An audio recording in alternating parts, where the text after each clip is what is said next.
ଏହି ପରିପାଟିରୁ ଆପଣମାନେ ଜାଣିପାରୁଥିବେ ଏହା ହେଉଛି 2024 ମସିହାର ପୁରୁଣା ଷ୍ଟେସନ ବଜାରର ଇଣ୍ଟେରିୟର କାର୍ଯ୍ୟ। ଦେଖନ୍ତୁ କିପରି ସୁନ୍ଦର ଭାବରେ ବୃକ୍ଷ ଆଚ୍ଛାଦିତ ଭାବରେ ବନାଯାଇଛି ପ୍ରବେଶ ପଥରେ ମା ଦୁର୍ଗାଙ୍କର।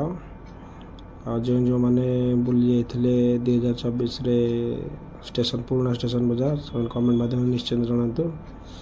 ଆଉ ଦେଖନ୍ତୁ କିପରି ସୁନ୍ଦର ଭାବରେ ଇଣ୍ଟେରିୟର କାର୍ଯ୍ୟ କରାଯାଇଛି। ଅତି ମନୋରମ ହୋଇଥିଲା। ବାହାର ପଟେ ମଧ୍ୟ ତିନୋଟି ବଡ଼ ବଡ଼ ମନ୍ଦିରର ପ୍ରତିକୃତି ବନାଯାଇଥିଲା। ଦେଖନ୍ତୁ ଛୋଟିଆ ବଜାର ଭ୍ରମ ସୃଷ୍ଟି କରୁଛି ଭିତର କାରୁକାର୍ଯ୍ୟରେ। ଏକ କୋଲକାତାର ପୁରୁଣା ଷ୍ଟ୍ରିଟ୍ ଭଳି ଦେଖାଯାଉଛି। ଆଉ ଆପଣମାନେ ଏପରି ଥିମ୍ ବିଶେଷ କରି ଫିଲ୍ମ ସିଟି ମାନଙ୍କରେ ଦେଖିବେ, Ramoji film city, Noida film city ଏସବୁ ଜାଗାରେ ଦେଖିବାକୁ ମିଳିବ। କିନ୍ତୁ ଆମ ଭୁବନେଶ୍ୱରରେ 2024 ମସିହାରେ ହୋଇଥିଲା। ଆପଣମାନେ କିଏ କିଏ ବୁଲିବାକୁ ଯାଇଥିଲେ ଦୟାକରି କମେଣ୍ଟ ମାଧ୍ୟମରେ ଜଣାନ୍ତୁ। ମନ୍ଦିରର କାରୁକାର୍ଯ୍ୟ, ମୂର୍ତ୍ତି ମର୍ତ୍ତ ସମସ୍ତ ଜିନିଷ ଏଠାରେ ବନାଯାଇଛି। ଦୁର୍ଗାଙ୍କର ବିଭିନ୍ନ ପ୍ରକାରର ରୂପସଜ୍ଜା ବନାଯାଇଛି। ଦେଖନ୍ତୁ କେତେଜଣ ପିଲା, ଛୋଟ ପିଲା ସେଲ୍ଫି ନେଉଛନ୍ତି।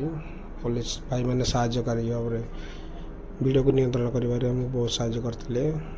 ଟ୍ରେଡ୍ ଇଣ୍ଡିଆନ୍ ମୋଟର କ୍ଲବ୍ ଏବଂ ଡିଲ୍କୋ ମାର୍କେଟ ଦେଖନ୍ତୁ ବନାଯାଇଛି। ସୁନ୍ଦର ଥିମ୍ ଏକ ବହୁତ ବଢ଼ିଆ ଲାଗୁଥିଲା। ଏ ବର୍ଷ ମଧ୍ୟ ଆପଣ ନୂଆ ନୂଆ ଥିମ୍ ସବୁ ଦେଖିବାକୁ ପାଇବେ ବଡ଼ ବଡ଼ ପୂଜା ପଣ୍ଡାଲରେ। ଏ ବର୍ଷ ଝାରପଡ଼ା ଦୁର୍ଗା ପୂଜାଟି ମାତ୍ର ବାଦ୍ ପଡ଼ିଯାଇଛି। ଦୁଇଟି ଜାଗାରେ କୌଣସି ବିବାଦ ସୂତ୍ର ଦୁଇଟି ଜାଗାରେ ପୂଜା ହେଉଛି। ତୋରଣ ଦେଖିବାକୁ ମିଳିବନି, ସୁଚତରଣ ମାଙ୍କର। ଦେଖନ୍ତୁ ମା ଦୁର୍ଗାଙ୍କ ଏକ ଝଲକ ପାଇଁ କିପରି ଭିଡ଼। ମା ଦୁର୍ଗେ ଦୁର୍ଗ ଦିନ ଆସିନି ମା, ଜୟ ମା ଦୁର୍ଗେ।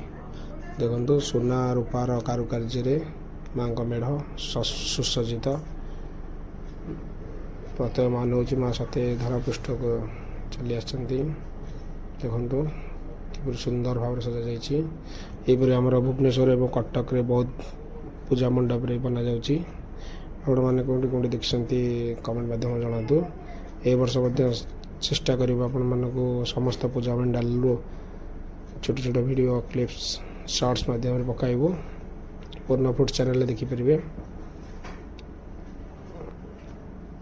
ଯାଉଛୁ, ଜୟ ଜଗନ୍ନାଥ। କମେଣ୍ଟ ମାଧ୍ୟମରେ ଜଣାଇବେ ଆପଣମାନେ କେଉଁ କେଉଁମାନେ ବୁଲି ଯାଇଥିଲେ ଶିବ ମନ୍ଦିରର ପଛ